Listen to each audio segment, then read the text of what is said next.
ভূমিকম্প আর দাবানলে বিলীন হয়ে গেছে পৃথিবীর সকল প্রাণী।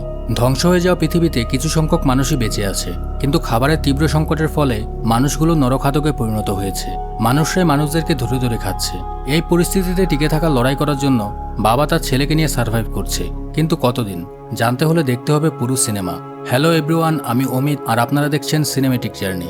কথা না বাড়িয়ে শুরু করছি আজকের সিনেমাটি। গল্পের শুরুতে আমরা জন নামে একজনকে দেখি, যে কিনা তার ঘোড়ার সামনে দাঁড়িয়ে আছে। সেখানে তার স্ত্রী আসে, যে কিনা বর্তমানে প্রেগনেন্ট, যারা কিনা শহরের দূরে নিরিবিলি একটি গ্রামে বসবাস করে। সবকিছু বেশ ভালোভাবে চলতে থাকে। হঠাৎ একদিন রাতে তাদের ঘুম ভেঙে যায়। জন বাইরে গিয়ে দেখতে পায় মহাপ্রলয় অর্থাৎ কেয়ামত শুরু হয়ে গিয়েছে। তার পরের সিন বর্তমানে চলে আসে। এই দৃশ্যগুলো এতক্ষণ সে কল্পনা করছিল। সে তার ছেলেকে নিয়ে একটি জঙ্গলের মধ্যে শুয়েছিল। দাবানল ভূমিকম্পের কারণে পুরো পৃথিবী এখন ধ্বংসের পথে। সূর্যের কোনো অস্তিত্বই নেই, কারণ বাতাসের তীব্র ধুলোয় চারদিকে অন্ধকারচ্ছন্ন পরিবেশ। গোটা কয়েক মানুষ বাদে বাকি সবাই মারা গিয়েছে। আর বর্তমানে যারা বেঁচে আছে, খাবারের অভাবে বেশিরভাগ মানুষই নরখাদকে পরিণত হয়েছে। যে যাকে পারছে ধরে খেয়ে ফেলছে। আর এই কারণেই জন তার ছেলেকে নিয়ে বেঁচে থাকার জন্য সার্ভাইভ করছে। প্রতিটা সেকেন্ড ভয় আর আতঙ্কের মাঝেই তারা তাদের দিন পার করছে। বাবা ছেলে প্রতিনিয়তই দক্ষিণ দিকে যাওয়ার চেষ্টা করতে থাকে, কারণ তারা খবর পেয়েছে সেখানে নাকি একদল ভালো মানুষের বসতি আছে, যাদের মাঝে এখনো মনুষ্যত্ব টিকে আছে। তাই সে তার ছেলেকে সেখানে নিয়ে যেতে চায়, যাতে তার ছেলে পরবর্তী জীবনটা সেখানে ভালোভাবে কাটাতে পারে। জনের স্ত্রী তাদের সাথে নেই, হয়তো তার সাথেও খারাপ কিছু ঘটে গেছে। তারা দুজন খাবার সন্ধান করতে করতে সামনে এগোতে থাকে। তারা একটি জায়গায় অনেকগুলো স্বর্ণ আর কিছু ডলার পড়ে থাকতে দেখে, কিন্তু বর্তমানে এসবের কোনো কিছুর ভ্যালু নেই। ভ্যালু শুধু খাবারের, যা কোথাও পাওয়া যাচ্ছে না। পাওয়া যাচ্ছে শুধু মানুষের কঙ্কাল ও হাড়গোড়। কেউ অনাহারে মারা যাচ্ছে, আবার কাউকে মেরে অন্য কেউ খেয়ে ফেলছে। যেতে যেতে রাত হয়ে যায়। রাতের বেলা জন তার ছেলেকে পুরনো পৃথিবী সম্পর্কে গল্প শোনায়, যেখানে বহু মানুষ একসাথে বসবাস করত। পরদিন সকালে সামনে যেতে তারা একটি ফার্ম দেখতে পায়। খাবার পাবার আশায় সেখানে গিয়ে তারা দেখতে পায় ক্ষুধার জ্বালা সহ্য করতে না পেরে একই পরিবারের সবাই গলায় ফাঁস লাগিয়ে আত্মহত্যা করেছে। এইসব দেখার পর কেউ অবাক হয় না, কারণ প্রতিদিনই কিছু না কিছু তাদেরকে দেখতেই হয়। জনের কাছে একটা বন্দুক ছিল, যার ভেতর 2টা গুলিও আছে। জন তার ছেলেকে কিভাবে আত্মহত্যা করতে হয় তা শিখিয়ে দিচ্ছে, কারণ সামনের পরিস্থিতি বুঝে তাদেরকে ওই পদক্ষেপ নিতে হতে পারে। সিন অতীতে চলে আসে, যেখানে দেখানো হয় তাদের সন্তান জন্ম নেওয়ার আগে সারা দুনিয়ায় যখন ধ্বংসযজ্ঞ শুরু হয়ে গিয়েছিল, তখন চারপাশের মানুষ ধীরে ধীরে হিংস্র হতে শুরু করেছে। তাদের কাছে যথেষ্ট খাবার ছিল, যে কারণে তাদের বাইরে যেতে হতো না। সেই সময় তাদের সন্তানের জন্ম হয়, যদিও তারা জানতো বর্তমানের পৃথিবী তার বাচ্চার জন্য উপযুক্ত না।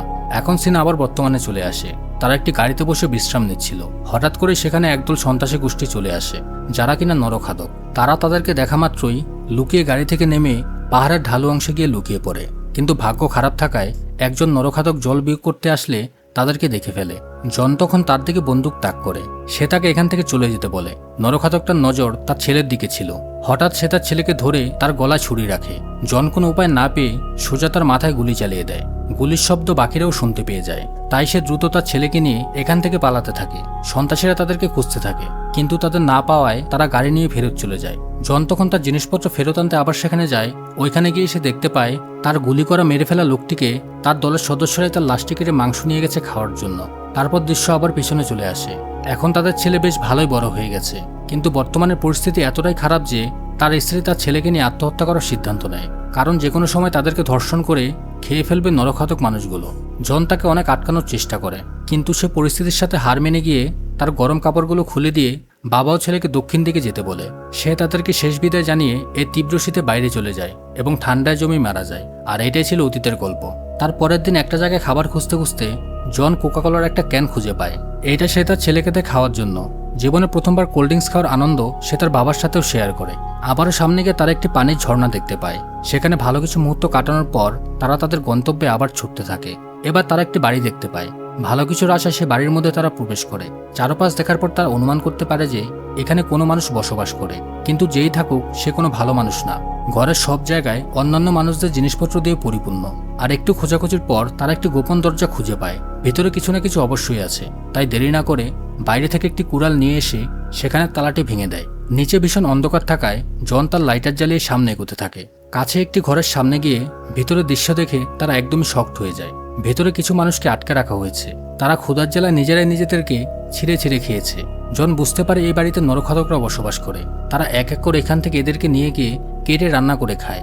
এসব দেখার পর জন এখানে এক মুহূর্ত দেরি না করে তার ছেলেকে নিয়ে যাওয়া শুরু করে, কিন্তু ততক্ষণে সেখানে নরখাদকদের দল চলে এসেছে আর তাদের পরিবারের এক মহিলা সিঁড়ি বেয়ে উপরে আসতে থাকে। জন জানে এখন তার সাথে খারাপ কিছু ঘটবে, তাদেরকে ওই মানুষগুলোর মতো আটকে রেখে খেয়ে ফেলবে। কোনো উপায় না দেখে জন তার ছেলেকে মেরে ফেলার সিদ্ধান্ত নেয়। ঠিক তখনই নিচে আটকে থাকা মানুষগুলো তালা খোলা পেয়ে উপরে আসার চেষ্টা করলে একটা হট্টগোল বেঁধে যায়, আর এই সুযোগে জন তার ছেলেকে নিয়ে কোনো রকমে সেখান থেকে পালিয়ে গিয়ে জঙ্গলের ভেতর লুকিয়ে পড়ে। নরখাদকরা তাদের উপস্থিতি ঠিকই টের পেয়েছে। তারা চারপাশে ভালোভাবে খোঁজাখুঁজি করার পর কিছু না পেয়ে সেখান থেকে চলে যায়। জন সারাদিন এখানেই থেকে রাতের বেলা এখান থেকে পালিয়ে যায়। দিনগুলো এভাবেই চলতে থাকে। একটা সময় তারা ক্ষুধার জ্বালা সহ্য করতে পারছিল না।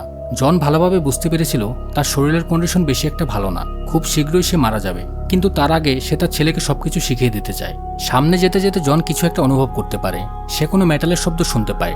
সবকিছু সরিয়ে দেখার পর সে বুঝতে পারে এটি একটি গোপন কক্ষ।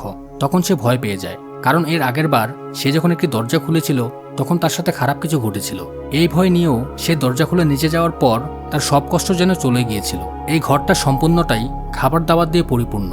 হয়তো কোনো পরিবার এই খাবারগুলো তাদের ভবিষ্যতের জন্য স্টক করেছিল। খাবার পেয়ে তারা পাগলের মতো খাওয়া শুরু করে।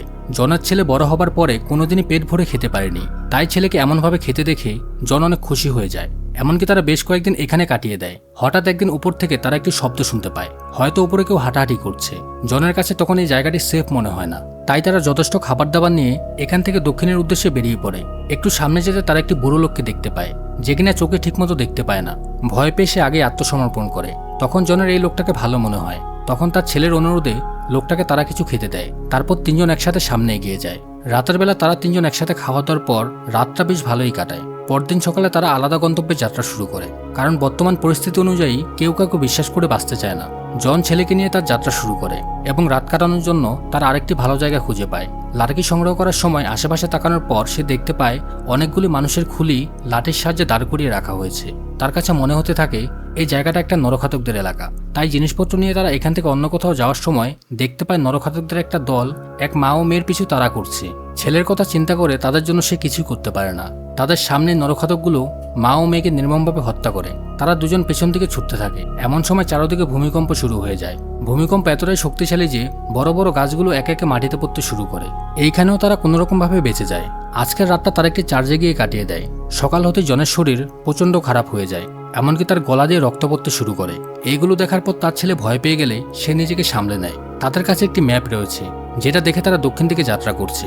সামনে যেতে তারা সমুদ্রের পাড়ে চলে আসে, কিন্তু সমুদ্র একদমই নীরব আর চারপাশটা ময়লা আবর্জনা দিয়ে পরিপূর্ণ। তারা এখানে বসে পড়ে আর আজকের রাতটা এখানে কাটানোর সিদ্ধান্ত নেয়। রাতের বেলা জনের ছেলের শরীর খারাপ হতে শুরু করে, এমনকি প্রচণ্ড জ্বরও আসে। ভাগ্য খারাপ থাকায় তখনই বৃষ্টি শুরু হয়ে যায়। কোনো উপায় না পেয়ে একটা কাপড় ঝুলিয়ে আজকের রাতটা তারা এখানে পার করে দেয়। পরদিন সকালে জন অর্ধেক ডুবে থাকা অবস্থায় একটি জাহাজ দেখতে পায়। সে ভাবে হয়তো সেখানে ভালো কিছু থাকতে পারে, তাই সে তার জিনিসপত্র ছেলেকে এখানে রেখে ওই জাহাজের কাছে চলে যায়। শরীর কিছুটা খারাপ থাকায় তার ছেলে সেখানে ঘুমিয়ে পড়ে, আর এই সুযোগে চাকু হাতে একজন লোক সেখানে আসে। কিন্তু সে তার ছেলের কোনো ক্ষতি না করলেও তাদের সব জিনিসপত্র চুরি করে এখান থেকে চলে যায়। জন জাহাজে একটা ফ্লেয়ার গান পায়, কিন্তু ফিরে এসে এসব দেখার পর সে প্রচণ্ড আপসেট হয়ে যায়। ছেলে তাকে সরি বলে। জন তাকে বলে কোনো ব্যাপার না, আমরা খুব শীঘ্রই চোরটাকে খুঁজে নিব। ছেলেকে কাঁধে নিয়ে চোরটাকে খোঁজার উদ্দেশ্যে তারা সামনে যায়। একটু পর তারা তাকে পেয়েও যায়। চোরটা তাদেরকে চাকু দেখালে জনের কাছে থাকা বন্দুক দেখে সে তখন সিলিন্ডার করে দেয়। সে বলে তোমরা যদি আমার জায়গায় থাকতে তাহলে এই কাজটাই করতে। ক্ষুধার জ্বালা সহ্য করতে না পেরে সে এই চুরি করতে বাধ্য হয়েছে। কিন্তু তারপর জন তাকে বিশ্বাস করছিল না, তাই তার সমস্ত কিছু কেড়ে নিয়ে জন তার প্রতিশোধ নিয়ে নেয়। কিন্তু এই ব্যাপারটা তার ছেলের একদমই পছন্দ হয় না। ফিরে আসার সময় সে তার ছেলে তাকে বলে লোকটা হয়তো সত্যি কথাই বলছে। তাই তারা পেছনে গিয়ে জামা কাপড়ের সাথে খাবারের একটা ক্যান একটা জায়গায় রেখে চলে আসে। লোকটার ভাগ্য ভালো থাকলে এগুলো সে পেয়ে যাবে। দীর্ঘ পথ চলতে চলতে তারা একটি ধ্বংসাত্মক ছোট শহরে চলে আসে। কিন্তু হঠাৎ করে একটা তীর এসে জনের পায়ে লাগে। তারা দুজন লুকিয়ে পড়ে। তখনও একের পর এক তীর তাদের লক্ষ্য করে ছোড়া হচ্ছিল। জন খেয়াল করে তীরগুলো সামনের উপর জানালা থেকে মারা হচ্ছে। তখন সে উঠে গিয়ে সেই দিকে তার ফ্লেয়ার গানটি চালিয়ে দেয়। তারপর জন দ্রুত উপরে গিয়ে দেখে এক স্বামী ও স্ত্রীকে, কিন্তু স্বামী ফ্লেয়ার গানের গুলি খেয়ে মারা গিয়েছে, যে কিনা তাদের উপর তীর ছুটছিল। আর তার স্ত্রী তার পাশে বসে কান্না করছে। তার স্ত্রীর কথা অনুযায়ী তারাও সাধারণ মানুষ, আর তাদেরকে খারাপ মানুষ ভেবেই তারা উপর থেকে তীর ছুটছিল, কারণ সে তার ছেলের জীবন বাঁচানোর জন্যই ফ্লেয়ার গানটি চালিয়েছে। তারপর এখান থেকে বের হয়ে একটা জায়গায় বসে তার পায়ে থাকা তীরটি বের করে। দেরি না করে তারা তাদের গন্তব্যের দিকে যাওয়া শুরু করে। অনেক দূর যাওয়ার পর জন এখানে অসুস্থ হয়ে পড়ে। এখান থেকে সে সামনে যেতে পারছে না। সে বুঝতে পারে তার শেষ সময় হয়ে গেছে। সে মাটিতে শুয়ে পড়ে, কারণ তার শরীরের বোধ আস্তে আস্তে চলে যাচ্ছিল। সে তার স্ত্রীর সাথে কাটানো পুরনো দিনগুলো কল্পনা করতে থাকে। তার ছেলের মনে হয় বাবা একটু পর সুস্থ হয়ে যাবে আর তাকে নিয়ে পুনরায় আবার যাত্রা করবে, কিন্তু দুঃখজনক হলেও এটা সম্ভব নয়। মরার আগে সে তার ছেলেকে বলে সে কি করবে আর কি করবে না, কারণ এখন তার একাই সার্ভাইভ করে টিকে থাকতে হবে। তার ছেলেও বুঝে গেছে তার বাবা তাকে ছেড়ে চিরকালের জন্য চলে যাবে, তাই সেও কান্না করতে থাকে। আর সে তাকে বলে সে একা কিভাবে থাকবে আর কোথায় বা যাবে। তার ছেলে বলে আমাকেও তোমার সাথে নিয়ে চলো, কিন্তু জনের একটাই কষ্ট, সে তার ছেলেকে প্রোটেক্ট করতে পারলো না। এসব বলতে বলতে তারা ঘুমিয়ে পড়ে। সকালে ছেলের ঘুম ভাঙলে সে দেখতে পায় তার বাবা দুনিয়া ছেড়ে বিদায় নিয়েছে। সে প্রচণ্ড কষ্ট পায়, কারণ সে জানে না এরপরে সে কি করবে। তাই সে তার বাবার লাশের কাছে বসেই দিনটা কাটিয়ে দেয়। অনেক কিছু ভাবার পর সে বন্দুক নিয়ে সমুদ্রের দিকে যায়। সে হয়তো আত্মহত্যার সিদ্ধান্ত নিয়েছে।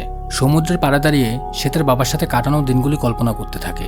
আশেপাশে তাকাতেই এক অদ্ভুত লোক তার দিকে আসতে দেখে সে বন্দুকটি তার দিকে তাক করে, যেমনটা তার বাবা তাকে শিখিয়েছিল। লোকটা তার সামনে এসে বলে, আমি খারাপ মানুষ নই, তুমি আমার সাথে আসতে পারো। বাচ্চা ছেলেটা তাকে বলে, আমি কিভাবে তোমাকে বিশ্বাস করব যে তুমি খারাপ মানুষ নও। লোকটা তখন বলে এছাড়া অন্য কোনো উপায় নেই। পরে সে তার পরিবারের কাছে তাকে নিয়ে যায়, যা দেখার পর বাচ্চাটি তাদের সাথে থাকার সিদ্ধান্ত নেয়। কিন্তু তাদের চেহারা দেখেও খারাপ কিছু আন্দাজ করা যায়, তারাও কি নরঘাতক? আর পরবর্তীতে বাচ্চাটির সাথে কি হতে পারে, নাকি তারা সবাই সত্যি কথাই বলছে? আর এই দৃশ্যটি দেখেই সিনেমাটি এখানে শেষ হয়ে যায়। সিনেমাটি কেমন লেগেছে অবশ্যই কমেন্ট করে জানাবেন। আর নতুন হলে সাবস্ক্রাইব করে আমাদের সাথে থাকুন। দেখা হচ্ছে পরের ভিডিওতে। ধন্যবাদ।